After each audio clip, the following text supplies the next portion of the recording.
Is it ever right to be wronged? How would you react if someone is trying to take advantage of you? Jesus said, go the extra mile. Good morning and welcome to 755 Live. For about 5 minutes, you'll hear all about easy to remember soundbite versions of what Jesus said. And the point is to help you experience life to the fullest, the Jesus way. Today's Jesus Said comes from Matthew 5:38 through 42, and we'll be reading in the New Living Translation this morning.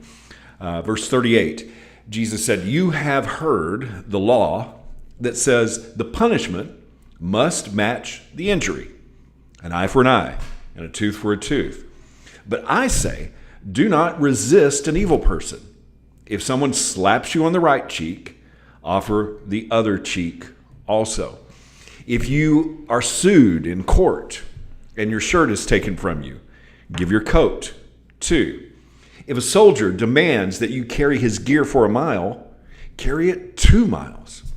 Give to those who ask, and don't turn away from those who want to borrow."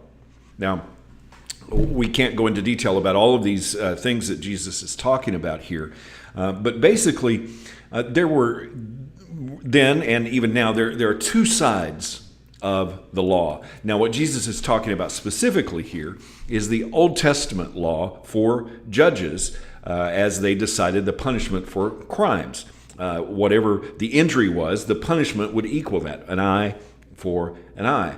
But throughout Jesus' life, and especially in Matthew 5, he is comparing the letter or the details of the law, the details of the rules, to the spirit or the heart, the real meaning of the law.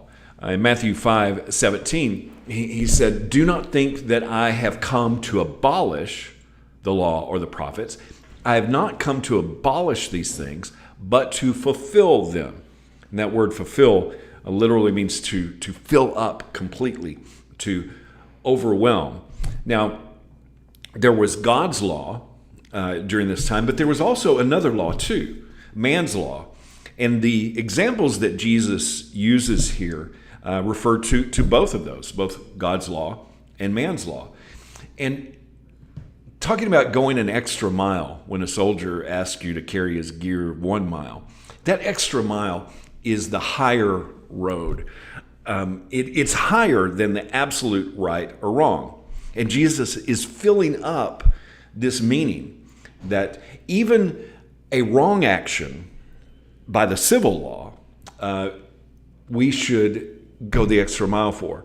Now, what this meant in the cultural context of the day, a Roman soldier had the Roman law on his side.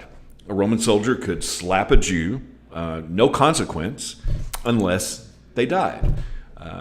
And Jesus uses a very specific wording here, saying the right cheek. Well, if someone is facing you and they slap you, and most people are right-handed, if they slap you on the right cheek, that implies a backward slap, almost a demeaning, shameful.